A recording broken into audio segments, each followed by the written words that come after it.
今から e バイクの操作について説明します。まず電源を入れます。最初は電動アシストがオフになっていますので、左ハンドルにある変速ボタンを押します。変速は1回押すごとにエコ、ノーマル、ハイモードの3段階に切り替わります。平坦地や上り坂などの道路状況と皆さんの脚力に合わせてモードを切り替えます。ハイモードからエコモードに戻すときは、今押した変速ボタンの下を押します。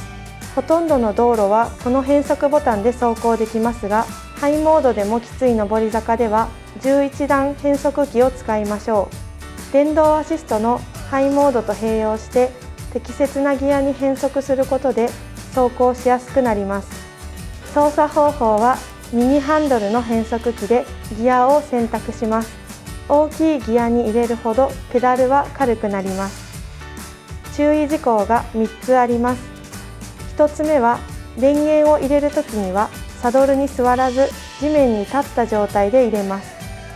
座って電源を入れるとサイクルコンピューターが誤作動を起こしアシストが効かなくなります。そうした場合はサドルから降りて再度電源を入れ直してください。2つ目はこの e バイクはディスクブレーキを装備していますので、ブレーキは軽いタッチで即座によく効きます。必ず左右のブレーキを同時に使用してください。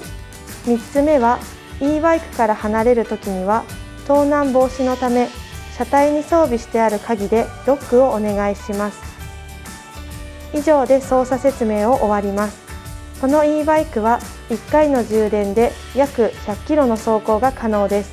軽いペダリングで誰もがどこでも行ける e バイクで大自然の空気を吸いに行きましょう。事故が起こった場合は119番や110番に電話いただき、立山町観光協会にお電話ください。